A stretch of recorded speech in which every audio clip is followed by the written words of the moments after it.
ulit.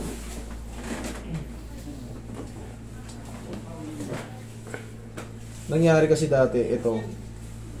Kaya pinatagal ko to ng 3 months. Nasaan ka ba na semplang, sir?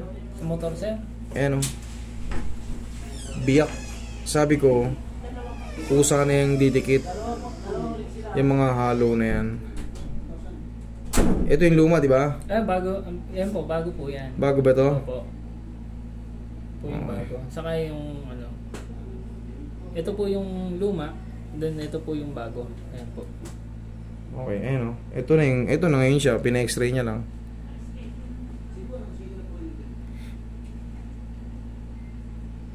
Nabago yung ano niya, idol ah. Gusto. Nabago yung posisyon niya. Parang mas lumaki pa yung usog niya.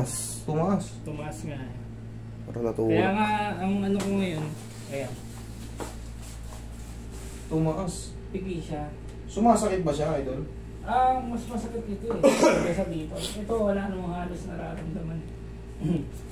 Dito siya masakit? Dito masakit eh. Sige.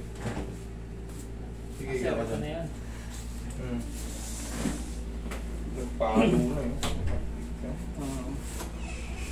Yun nga po pala, pag ganyan, kung kakapain nyo ito malaki yung uwang. Malaki yung space kumpara dito. Ang taas kasi oh. Napabayaan na ano eh. Dapat to, nung 3 months, binandage mo. Di ba may tinuro ko sa yung bandage na ano? Opo, May butas. Yung sabi ko bumili kayo nun, Eh, mahalaga yun. Yung pa rin yung ginagamit ko dito yun.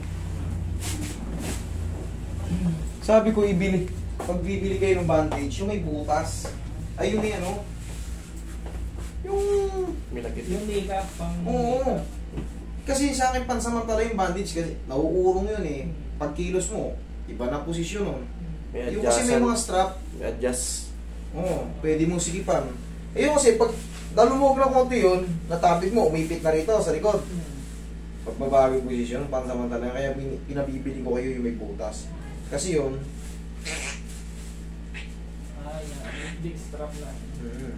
Eh, huli na ho yata.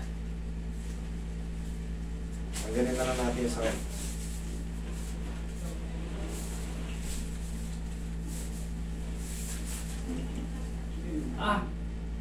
Sakit siya. Oo.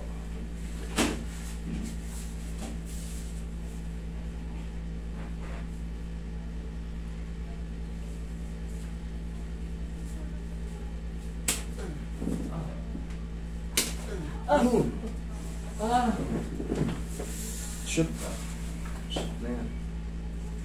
Tapos ready kang bandage. Dito ko na piniti kasi dito yung basag, di ba? Ayan, magbabago na yun niya.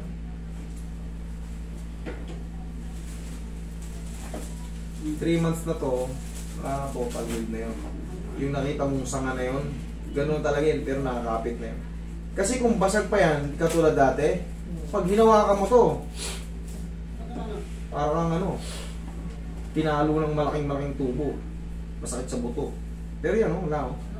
Wala. Wala. Dito yun yung basag eh. Wala. Wala. Kahit ganyanin ko, wala. Wala. Ang mas masakit po talaga master Dito sa kabila. Lalo na kapag yung gaganyan ka, tapos iuunat mo na ganun. Inaalagaan mo ba ito ng massage? Okay. Yung kaya master, may gaganong pa kaya niya.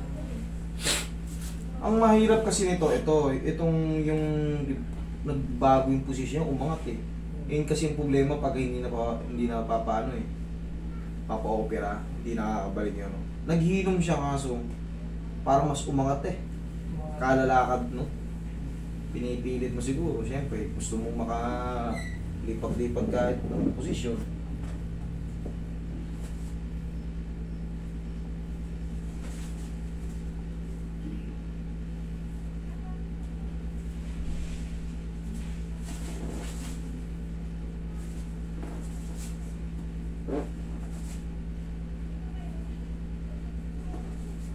Tanggalin mo to pag matutulog ka, idol ah. Sinadya kong higpitan ng ano, para padepensahan muna niya yun.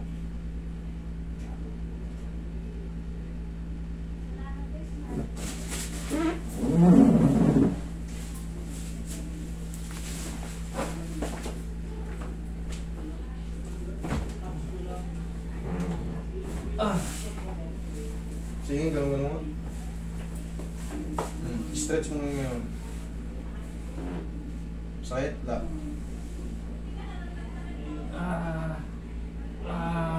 Stretch. Lakad.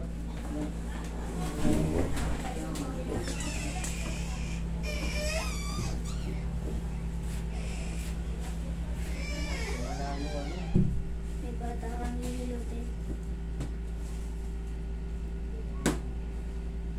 Na ano, ramdam ko master na medyo Bago. umusog yung ano. Alam mo kung bakit ko ginanon? Ba't ko inusok? Kailangan kasi matanggal yung pagkaipit sa ECL. Naramdam mo lumagotok. Yung tissue. Oh, di mas gaganda yung ano, nawala yung stress sa gitna. Okay ba? Ayan. Oh. Ayun siya. Di ba pag ginagano mo, sabi mo, o ngayon, mabigan mo. Oh. Tungkod din. Saka yung sakit dito, Ano? ano na, parang Humina. humina yung sakit niya eh. Salamat sa Diyos. Salamat po. Sige, umuwi ka, ano mo na lang. Huwag ka na magbayad, ipamasahe mo na.